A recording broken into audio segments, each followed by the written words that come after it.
করলাম। এখন করার পরে যদি আমরা একটা সামারি দেখি, তাহলে আমরা তার সামারিটা দেখতে পাচ্ছি এখানে।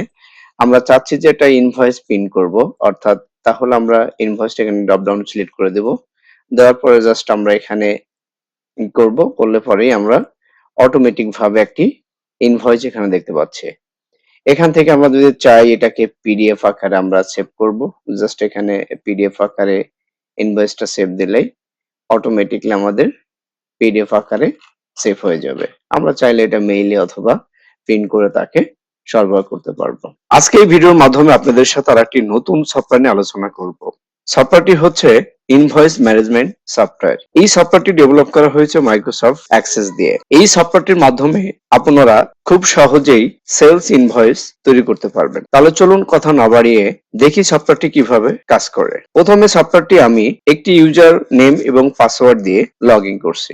এরপরে লগ ইন বাটনে ক্লিক করলাম। এরপর আমাদের মেইন ইন্টারফেসে আনবে। এখানে আমরা তিনটি বিষয় দেখতে পাচ্ছি। প্রথমে আছে কাস্টমার অ্যাড, তারপর হচ্ছে ইনভয়েস, এরপর হচ্ছে অ্যাড সেকশন। আমরা যদি নিউতে ক্লিক করি তাহলে এখানে কাস্টমারের ইনপুট করার জন্য একটি টেবিল পাবো। তারপর হচ্ছে এডিট অপশনে গেলে আমরা কাস্টমারকে এডিট করতে পারবো। তারপর হচ্ছে রিপোর্ট অপশনে গেলে আমরা কাস্টমারের লিস্ট গুলো আমরা দেখতে পাবো। এরপর হচ্ছে ইনভয়েস অপশনে গেলে আমরা নতুন একটা ইনভয়েস অ্যাড করতে পারবো। তারপর হচ্ছে এডিট অপশনে গেলে আমরা সেই ইনভয়েসটা এডিট করতে পারবো। তারপর হচ্ছে এখানে রিপোর্ট অপশনে গেলে ইনভয়েস এবং সামারি রিপোর্ট গুলো আমরা পাবো। এরপর হচ্ছে অ্যাড সেকশনে গেলে আমরা এখানে কাস্টমার অ্যাড এখান থেকে করতে পারবো। তারপর প্রোডাক্ট অ্যাড, এরপর হচ্ছে কাস্টমার অ্যাড অপশন, তারপর হচ্ছে প্রোডাক্ট অ্যাড, অর্থাৎ আমাদের যেই পণ্যগুলো আছে সেইগুলো এখানে অ্যাড করতে পারবো। তারপর হচ্ছে এখানে আমরা অর্থাৎ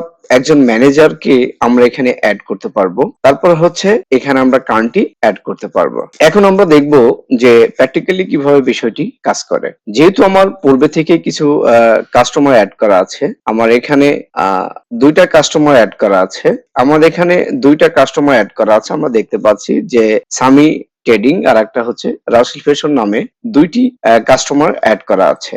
এখন যদি চাচ্ছি যে আমরা আরেকটি কাস্টমার অ্যাড করব, আমরা এখান থেকেও কাস্টমারকে অ্যাড করতে পারবো, অথবা আমরা এখান থেকেও একটা কাস্টমারকে আমরা অ্যাড করতে পারবো।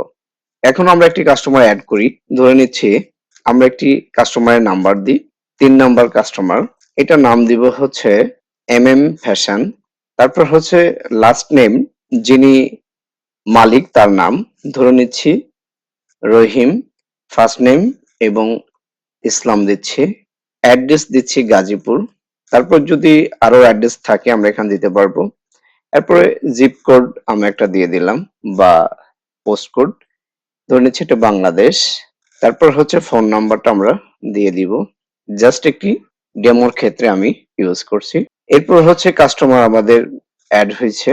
এখন যদি আমরা কাস্টমার এখান থেকে অ্যাড, এখন আমরা রিপোর্টে যদি যাই, এখান থেকে যদি কাস্টমার দেখি তাহলে এখানে আমরা দেখতে পাচ্ছি যে 3 নম্বর ফ্যাশনে একটি নামে আমাদের কাস্টমার অ্যাড হয়েছে। এখন আমরা যদি এখানে সিলেক্ট করি কাস্টমার রিপোর্টটা দেখি, আমরা দেখতে পাচ্ছি যে ফ্যাশন রহিম ইসলাম, তার মোবাইল নাম্বার এবং কাস্টমার নাম্বার 3 আমরা এখানে দেখতে পাচ্ছি। আমরা এখান থেকে আসলাম। এখন আমরা একটি ইনভয়েস তৈরি করব। এখন নিউতে গেলাম। যাওয়ার পরে এখন আমরা রিসিপ্টের এখানে ডেট এবং ইনভয়েস নাম্বার অটোমেটিক বসে যাবে। তারপর হচ্ছে এখানে রিসিপ্ট নাম্বার, এটা হচ্ছে যিনি ম্যানেজার আছে উনি রাজীব ইসলাম, এবং এখান থেকে আমরা ফ্যাশন নামে একটি বিল তৈরি করব। এখন আমাদের প্রথম হচ্ছে ডেট, এটা হচ্ছে ডিফল্ট সেট করা আছে। তারপর হচ্ছে রিসিপ্ট বাই কার দ্বারা টাকাটা গ্রহণ করা হচ্ছে। তারপর হচ্ছে এখানে যে পার্টির নামে আমরা বিল করছি অর্থাৎ কাস্টমার আইডি 10। এখন আমরা ইনভয়েসের ডিটেলস গুলো অ্যাড করব। এখানে যেহেতু এটি গার্মেন্টস ব্যবসায়ী, এটা হচ্ছে সুতা, আমি ধরে নিচ্ছি যে লাইলন পলিস্টারিয়ান। এখানে কোয়ান্টিটি দিচ্ছি যে 5000 কেজি। তারপর হচ্ছে এখানে আমরা একটা দিব হচ্ছে পলিস্টারিয়ান, এটা আমরা ধরে নিচ্ছি যে 2340 কেজি। টোটাল এখানে ভ্যালু আসছে 42 টোটাল ভ্যালু আসছে 42,95,480 টাকা।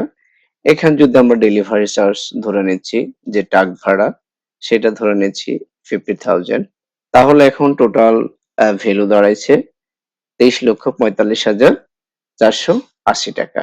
এই অবস্থা রেখে জাস্ট আমরা এটা ক্লোজ করে দেব। দেওয়ার পরে এখন আমাদের ইনভয়েসটা এন্ট্রি হয়ে গেছে। এখন যদি আমরা এখানে প্রিন্ট অপশনে যাই, তাহলে এখান থেকে আমরা দেখতে পাচ্ছি 15 নম্বর ইনভয়েস নাম্বার এত রাজীব ফ্যাশন। তারপর হচ্ছে এখানে টোটাল টাকা এত, এরপর হচ্ছে ডেলিভারি চার্জ, তারপর হচ্ছে এত টাকা।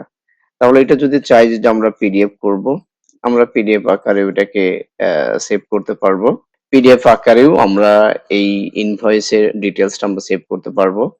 তারপর হচ্ছে আমরা যদি এটা এক্সেল ইনপুট করতে চাই তাও পারবো, ওয়ার্ডেও যদি ইনপুট করতে চাই আমরা তাও পারবো।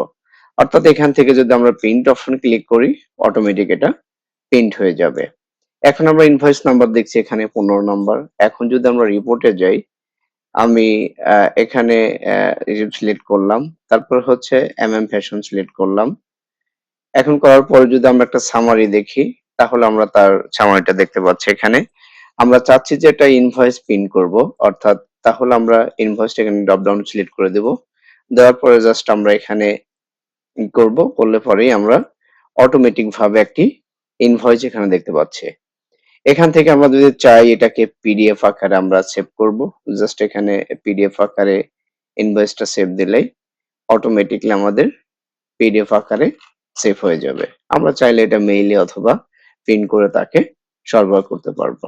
এরপর যদি আমরা চাচ্ছি যেটা এক্সেলে ট্রান্সফার করব তাও পারবো, যদি ওয়ার্ডে ট্রান্সফার করব তাও পারবো। এখানে এবং প্রিন্ট অপশনে জাস্ট এখানে প্রিন্ট ক্লিক করলেই অটোমেটিকলি এটা প্রিন্ট হয়ে যাবে। এখান থেকে আপনারা প্রোডাক্ট অ্যাড করে নিবেন। এখানে যত ধরনের প্রোডাক্ট আছে আপনারা চাইলে এখান থেকে অ্যাড করে নিতে পারবেন। আমার এখানে 2টি প্রোডাক্ট অ্যাড করা ছিল, এই জন্য নতুন কোনো প্রোডাক্ট আমি অ্যাড করিনি। তারপর হচ্ছে এখান থেকে ম্যানেজারের নাম, আরো ম্যানেজার আপনারা চাইলে অ্যাড করে নিতে পারবেন এখানে। আর কান্ট্রি হচ্ছে আপনি যে যতগুলো কান্ট্রি আছে বা দেশ আছে আপনি চাইলে এখানে সেভ করে নিতে পারবেন। এই ছিল এই সফটওয়্যারটির মূল বিষয়বস্তু। যদি এই ধরনের সফটওয়্যার যদি কারো প্রয়োজন হয় অথবা দরকার হয়, আমার সাথে যোগাযোগ করলে ইনশাল্লাহ খুবই স্বল্প খরচের মাধ্যমে আপনাদের এই ধরনের সফটওয়্যার গুলো আমি ডেভেলপ করে দিতে চেষ্টা করব। তাহলে এই পর্যন্ত। আল্লাহ হাফেজ।